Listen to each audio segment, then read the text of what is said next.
Good morning everyone. आज हम नया टॉपिक के बारे में डिस्कस करेंगे।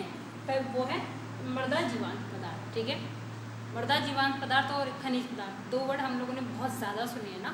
स्टार्टिंग से अब तक की बात करें तो जीवांत पदार्थ हुआ, खनिज पदार्थ हुआ, ये बार बार रिपीट हुए थे ये वर्ड। अब तक तो बोरियत भी हो गई होगी, इतने ज़्यादा रिपीट हो गए। तो आज हम बात करेंगे जीवांत पदार्थ। अगर हम बात करते हैं हमारी फर्स्ट क्लास की, जिस दिन हमारा इंट्रोडक्शन हुआ था, क्लास सब्जेक्ट का इंट्रोडक्शन हुआ था, उसमें हम इंट्रोडक्टरी जो क्लास थी उसमें हम लोगों ने सोइल के बारे में पढ़ा था। तो सोइल के बारे में हम लोगों ने क्या कहा था, एक बात कही थी, जो सोइल होती है उसमें 4 कंपोनेंट होते हैं। कौन कौन से? पहला होता है खनिज पदार्थ, जो कितना था, ऑलमोस्ट 45%। दूसरा होता था जीवांश पदार्थ, जो कितना था, 5%। अब वो 5% कैसे था, मृदा में कितने प्रतिशत था, मतलब सोए अपनी जो इंडियन मृदाएं हैं उनमें कितना प्रतिशत पाया जाता था, ये चीज़ें हम लोगों ने पहली वाली क्लास में डिसाइड हम लोगों ने उसमें पढ़ा था। आई होप आपको याद भी होगी।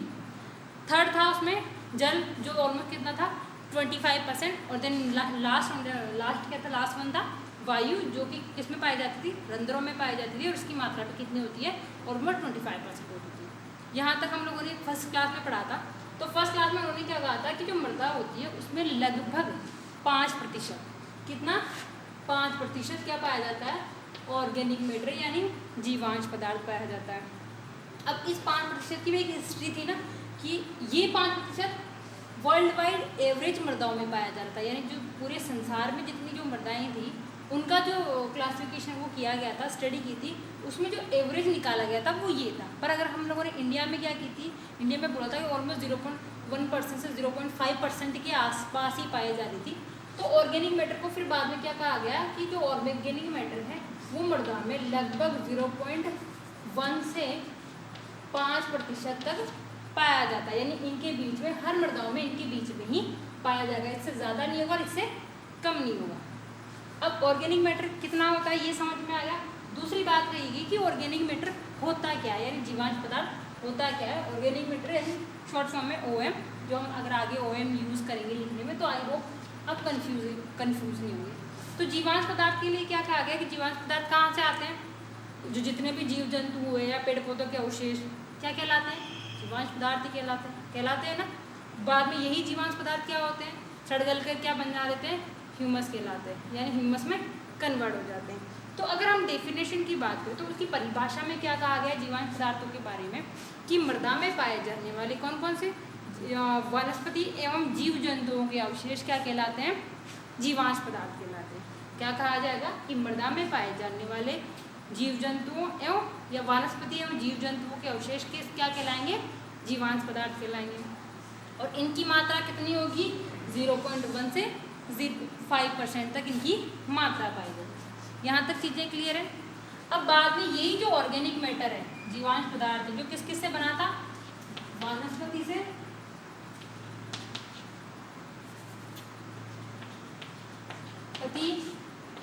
प्लस जीव जंतुओं से,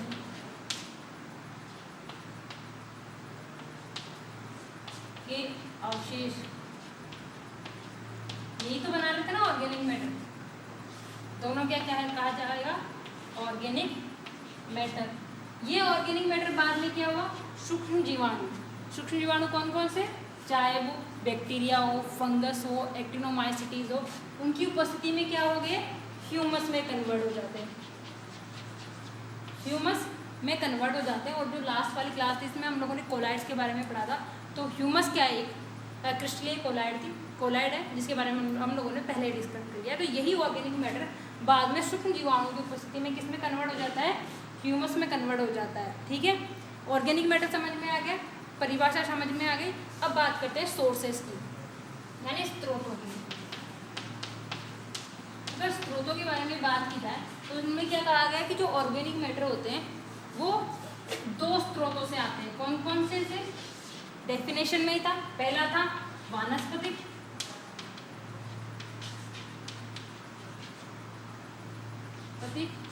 और दूसरा क्या था, जंतु अवशेष।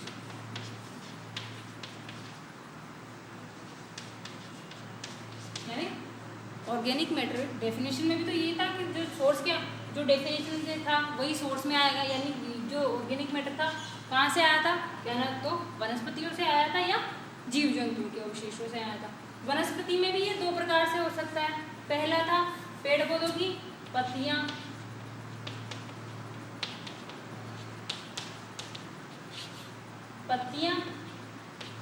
या अवशेष। अगर वनस्पति की बात करें तो वनस्पति में भी ये दो तरीके से आ सकता है। पहला होता है पेड़ पौधों की पत्तियां या अवशेष, यानी अगर हम लोगों ने किसी मृदा पे फसल उत्पादित की यानी फसल बोई तो क्या हुआ, इकोनॉमिक एड यानी वहाँ से उपज लेने के बाद क्या हो गया, वो वहीं रह गई तो वो अवशेष, प्लस पेड़ पौधों की जो पत्तियां झड़ती वो वाले अवशेष। तो एक सोर्स तो ये हो गया कि या तो पेड़ पौधों की पत्तियां झड़ने से आया, या फिर क्या हो गया, हम लोगों ने जो फसलें उगाई थी वो हम लोगों ने क्या आया उपज लेने के बाद उसको वहीं छोड़ दिया, तो उनसे ये ऑर्गेनिक मैटर प्राप्त हुआ।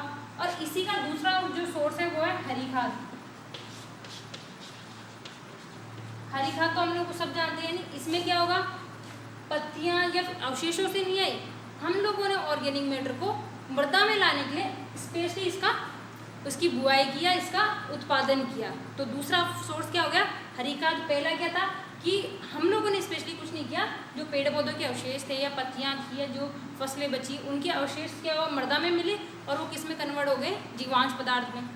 दूसरा क्या था, हम लोगों ने जीवांश पदार्थ की मात्रा को बढ़ाने के लिए क्या किया, हरी खाद का उत्पादन किया। तो एक सोर्स हरी खाद हो गई और दूसरा होगा पेड़ पौधे। तीसरा दूसरा अवशेष जो दूसरा सोर्स है वो है जीव जंतुओं के अवशेष। जीव जंतुओं के अवशेष कैसे, जो जितने भी बड़े हो या छोटे हो, माइक्रो ऑर्गेनिज्म हो, जो जितने भी जीव जंतु होते हैं वो क्या होते हैं, सड़ने के बाद मृदा में मरने के बाद उसी में मृदा में जाके मिलते हैं। अगर हम बात करते हैं कीड़े मकोड़े या शैवाल हुई या कवक हुए या फिर केचुए हुए, ये मृदा में रहते हैं, सूक्ष्म पदार्थों का अपघटन करते हैं और साथ ही साथ जैसे ही मरते हैं, मरने के बाद उनका भी क्या हो जाता है, मृदा में विच्छेदन या अपघटन होकर जीवांश पदार्थों का निर्माण हो जाता है। तो डेफिनेशन समझ में आई।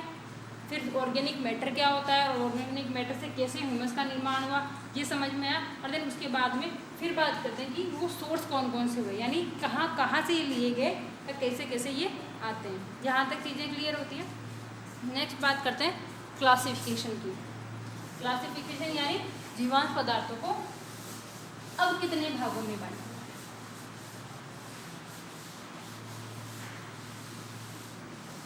अगर हम क्लासिफिकेशन की बात करते हैं तो जो जीवांश पदार्थ होते हैं उनको दो भागों में बांटा गया है। पहला होता है ऑर्गेनिक या कार्बनिक पदार्थ, ठीक है, और दूसरा होता है ऑब्वियसली इनऑर्गेनिक या अकार्बनिक पदार्थ।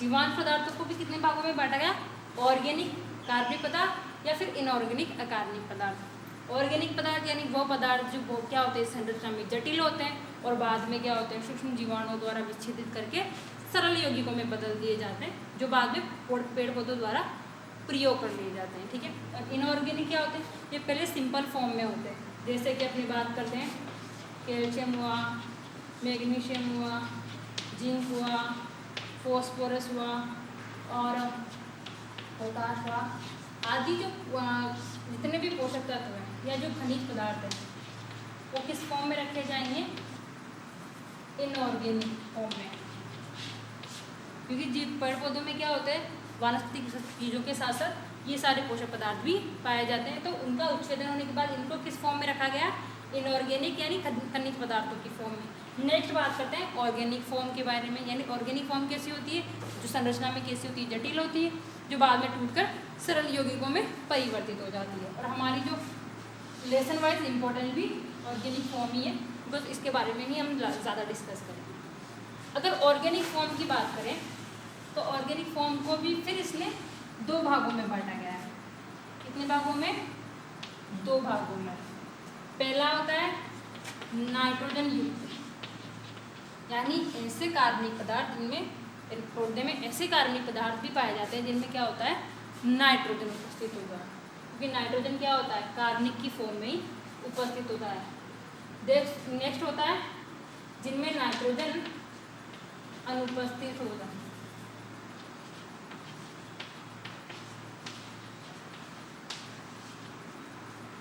यानी कार्बनिक जो पदार्थ होते हैं, जो जीव जंतु सॉरी पेड़ पौधे हैं, जीव जंतु में पाए जाते हैं, उनको भी उनमें पाए जाने वाले नाइट्रोजन के आधार पर दो भागों में बांट दिया। पहला, जिनके अंदर नाइट्रोजन पाई जाएगी, जैसे प्रोटीन्स हुई, पेप्टाइड्स हुए, पॉलीपेप्टाइड्स हुए, वो किस में आएंगे? नाइट्रोजन वाली फॉर्म में। दूसरे, जिनमें नाइट्रोजन अनुपस्थित होगी, फॉर एग्जाम्पल कार्बोहाइड्रेट हुआ, जो वसा हुई, लिग्निन हुई, ये सब क्या होते हैं? जिनमें नाइट्रोजन अनुपस्थित होती है। ठीक है, अब बात करते हैं नाइट्रोजन को। नाइट्रोजन भी उनकी घुलनशीलता, नाइट्रोजन वाले जो यौगिक होंगे या जो पदार्थ होंगे, वो भी उनकी घुलनशीलता के आधार पर दो भागों में बांटे जाएंगे। पहला, जो नाइट्रोजन जल विलेय, यानी ऐसे नाइट्रोजन वाले पदार्थ जो क्या होते हैं, जैसे आपने जल में डाला, जल में डालने के बाद क्या होते हैं, वो आसानी से जल में घुलकर पौधों को प्राप्त हो जाते हैं, जैसे अमोनिया वाली फॉर्म, नाइट्रेट, एमाइड व अमीनो अम्ल।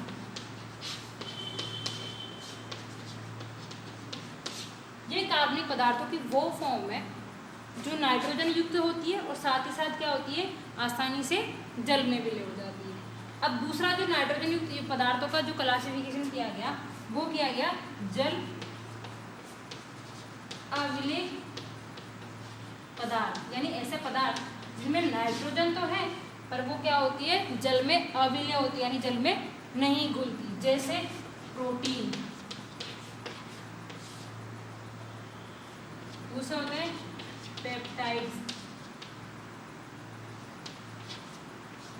ठीक है, यानी हम लोगों ने जब पोषक तत्व को, एक लेसन है पोषक तत्व के बारे में पढ़ा होगा, तो उसमें लिखा होगा ना, जब नाइट्रोजन पढ़ी थी तो नाइट्रोजन का काम क्या होता है, ये प्रोटीन का सिंथेसिस भी करती है, साथ ही साथ पॉलीपेप्टाइड्स या एमिनो अम्ल भी बनाती है ना। तो वो जो फॉर्म होती है वो किस में रखी जाती है, जल अविलेय पदार्थों में। यहाँ तक क्लियर है? यानी ऑर्गेनिक मैटर जो होता है उसको कितने भागों में बांटा गया, दो भागों में बांटा गया। पहला कार्बनिक और दूसरा होता है अकार्बनिक। अकार्बनिक जो डायरेक्टली पौधों को मिल जाते हैं, यानी इनकी कोई जटिल संरचना नहीं होती, या फॉर एग्जांपल खनिज पदार्थ, जैसे कि नाइट्रोजन को छोड़ के सारे जो पोषक तत्व होते हैं वो किस फॉर्म में होते हैं, अकार्बनिक के फॉर्म में।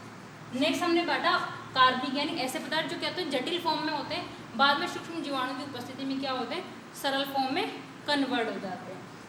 इस ऑर्गेनिक मैटर को भी क्या किया हम लोगों ने, नाइट्रोजन की उपस्थिति के आधार पर दो भागों में बांट दिया। पहले जिनमें नाइट्रोजन उपस्थित थी और दूसरे जिनमें नाइट्रोजन अनुपस्थित थी। अब बात करते हैं नाइट्रोजन, जिनमें नाइट्रोजन पाई जाती है उनको भी फिर आगे दो भागों में कन्वर्ट कर दिया गया। कौन कौन से? पहला, ऐसे नाइट्रोजन वाले पदार्थ जो अगर हम पानी में घोलते हैं तो आसानी से घुल जाते हैं, जैसे अमोनिया हुई, नाइट्रेट हुआ, एमाइड हुआ और एमिनो अम्ल हुआ। जितने भी जो यूरिया हुआ, जो एमाइड फॉर्म में पाया जाता है, यूरिया में नाइट्रोजन एमाइड फॉर्म में पाई जाती है। जैसे हम क्या करते हैं, उसको खेत में डालते हैं, खेत में डालने के बाद सिंचाई करते हैं, तो सिंचाई करने के बाद वो क्या होते हैं, दानों की जो फॉर्म होती है वो घुल जाती है और घुल के क्या होती है, मृदा में जड़ क्षेत्रों में चली जाती है, जहाँ से पौधे उसको आसानी से ले लेते हैं। तो वो क्या है, जल विलेय। दूसरी बात होती है जल में अविलेय, यानी ऐसे पदार्थ जो जल में नहीं घुलते परंतु उनमें नाइट्रोजन पाई जाती है, जैसे प्रोटीन। ये क्या होती है, जल अविलेय होती है, जिसका बाद में क्या होता है, अपघटन होता है और अपघटन होके सरल पदार्थों में कन्वर्ट की जाती है, या पेप्टाइड्स। अब बात करते हैं नाइट्रोजन अनुपस्थित पदार्थ की, यानी ऐसे पदार्थ जिनमें नाइट्रोजन क्या होगी, अनुपस्थित होगी। इनको भी तीन भागों में बांटा गया है। पहला, इन सब के बाद में क्या क्या बचता है, पहला बचता है कार्बोहाइड्रेट,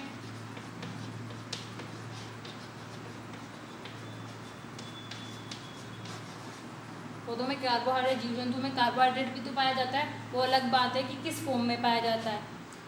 इसके एग्जाम्पल है जैसे स्टार्च हुआ, शर्करा हुई, सेलुलोज हुआ,